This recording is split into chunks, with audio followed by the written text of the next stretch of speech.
공수처의 어떤 수사 어떻게 진행될 거냐 지켜보는 국민들이 상당히 궁금하게 지켜보고 있는데, 지난 3일에는 일단 1차 시도는 실패를 했고요. 2차 체포 시도에 좀 나설 계획입니다.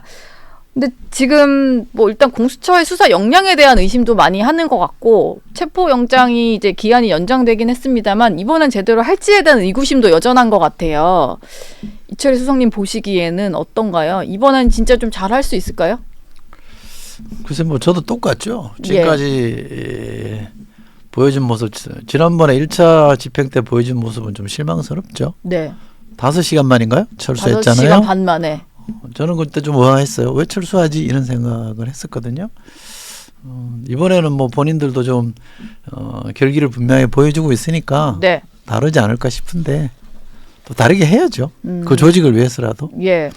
근데 보니까 뭐 국민의힘은 원래 공수처가 만들어지는 과정에서 그 패스트트랙 그 온몸을 던져서 막았던 정당인 거고, 당시 이제 문재인 정부 때니까 민주당에서 만든 거잖아요, 공수처가. 근데 최근에 좀 얘기를 들어보면 민주당 내부에서도 저런 식의 조직일 거면 없어져야 되는 거 아니냐 이런 얘기가 좀 나오는 것 같아요. 이게 근데 만들어 놓고 뭐 없애는 걸 또 민주당에서 주도하기는 좀 되게 명구스러운 일일 텐데. 뭐 그거야 지금 공수처에 대한 불만을 그런 식으로 표현한 거겠죠. 근데 공수처 역사를 잘 보면 저도 뭐 그 중간에 있었던, 그 당시 국회의원이었기 때문에 있었던 사람인데, 야당은, 지금 여당은 굉장히 강하게 반대를 했죠. 그 정당이 강하게 반대하다 보니까 나머지 정당들이, 그 당시에는 과반 정당이 없었잖아요. 나머지 정당들이 서로 의견을 취합해서 하나의 안을 만들었는데, 그 과정에서 많이 위축됐죠. 원래 안보다는 많이, 속된 말이 많이 쪼그라들었거든요. 그러니까 그런 정도로 해야 지금 여당하고 있는 사람들이랑은 얘기가 좀 된다라고 했던 건데, 또 그렇게 해서 좀 많이 위축된 상태에서 출발을 했고, 하고 나서도 견제가 굉장히 심했잖아요. 돌이켜 보시면. 그리고 이 정부 들어와서 공수처를 얼마나 위축시켰는지는 확인되지 않습니까? 윤석열 대통령이 공수처 검사도 임명 안 하고 있잖아요. 그잖아요. 추천한 것도 임명 안 하고 있잖아요. 그러니까 그런 것들에 대한 문제들을 같이 지적을 해야지, 처음에 설계를 잘못했냐, 그 점에 대해서도 책임이 있다고 저는 생각합니다만, 오롯이 그 때문이냐, 그건 저는 아니라고 보고요. 또 새로운 사정기관이 자리 잡는다는 시간이 좀 걸릴 텐데, 그렇다면 지금 이 순간에는 민주당이 고민해야 될 것은 저 조직을 어떻게 정상화시켜낼 거냐, 온전한 기구를 만들어낼 거냐를 고민해야지, 자기들 뜻대로 잘 안 된다고 해서 무조건 없앤다, 이런 식의 발상은 좋지 않죠. 없애겠다, 아니면 공수처장 뭐 탄핵 대상이다, 뭐 이런 얘기까지 좀 나온다는데, 그것도 저는 적절해 보이진 않습니다. 보시기에는 공수처의 어떤 그 허점이 있다면 그걸 보완해 나가는 게 필요한 거지, 만들어 놓은 거를 탓하거나 뭐 그럴 것은 아니다, 이런 생각이신 것 같아요. 공수처에서 일단 체포영장을 다시 기한을 연장해서 발부를 받은 상태이기는 한데, 그 과정에서 경호처는 조금 더 단단하게 그 요새화를 하고 있잖아요, 관저 주변을.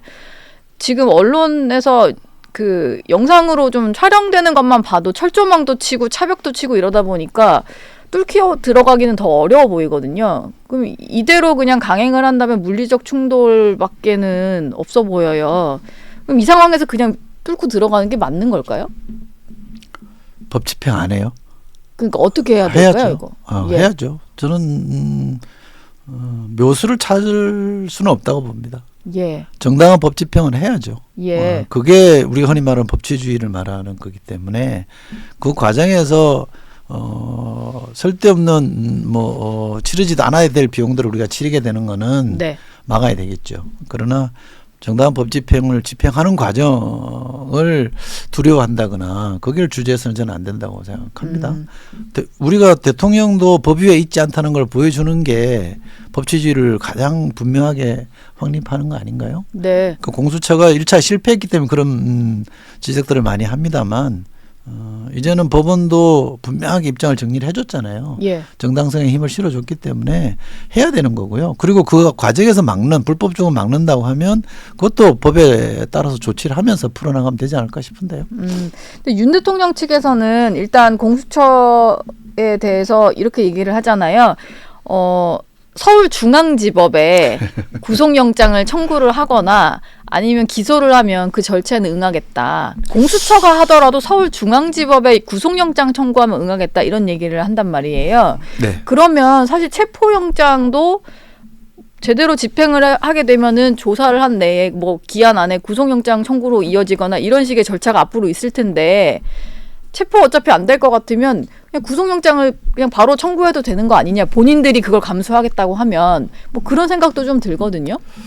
위기의식이 있어서 그렇다고 봐야 되겠죠. 그 윤 대통령 측은요. 예, 막판에 몰렸다고 생각하는데 예. 제가 좀 납득하기 어려운 거는 검찰총장 하신 분이 만약에 자기가 예. 수사하는 피의자가 나는 그 영장이 불법하다고 생각해 안 가, 못 가. 그럼 내가 원하는 여기야 이거대로 해줄래라면 들었겠습니까? 본인이 검찰총장 할 때 그렇게 안 했잖아요. 예. 본인이 검찰총장 할 때 특수부 검사로 수사 그렇게 안 했잖아요. 예. 근데 왜 본인한테는 그렇게 해달라고 얘기합니까? 그리고 많이 양보하면 본인이 억울할 수는 있겠죠. 네. 나는 국가를 위해서 이렇게 했다고 생각할 수도 있다고 봅니다. 실제로 그렇게 믿는 분들도 있으니까 예. 그건 그럴 수 있다고 생각하는데 일국의 대통령을 지내신 분 아닙니까? 또 일국의 그 막강한 검찰총장을 지내신 분이잖아요. 네. 취임할 때 헌법 준수하겠다고 선서하잖아요. 그런 분이 지금 저런 모습 요새화시킨 관제에 웅크리고 앉아서 숨어 있다? 네. 비겁하기 짝이 없죠. 저게 과연 본인이 살아나는 길일까 저는 도저히 그렇게 생각은 안 되거든요. 예. 그렇다면 현직 대통령이 있는 사람으로서 최소한의 국민에 대한 도리는 하는 게 맞다. 그건 제발로 나오면 되잖아요. 그러면 본인 때문에 수없이 많은 범법자들이 안 생길 거 아닙니까? 네. 계엄 때문에 지금 10명이 구속돼 있는 거 아니에요? 구속 기소됐잖아요. 그러면 이 과정에서 체포하는 과정에서 또 수없이 많은 사람들이 그렇죠. 법적으로 다칠 수 있는데 네. 그때 가서 아니 할 말로 경호처가 앞에서 막았다가 나중에 그 사람들 다 사법 처리되면 그때는 자기 몰랐다 그럴 겁니까? 지금 하는 거 보면 그럴 수도 있는 거 아니에요? 예. 그럴 일은 저는 아니다라고 생각합니다. 그리고 당당하게 나가서 다투면 되잖아요. 법적 절차대로 따지면 되는 거 아닙니까? 네. 저는 굉장히 실망스럽습니다. 안에서 요새화를 만들어 놓고 계속해서 그냥 절차에 불응하겠다는 논리만 쌓는 게 대통령으로서 뭐 권한은 정지됐습니다만 대통령은 대통령이니까. 현직 대통령이잖아요. 예. 예우해달라면서요. 네. 그러면 본인도 국민에 대한 예우를 지켜야죠.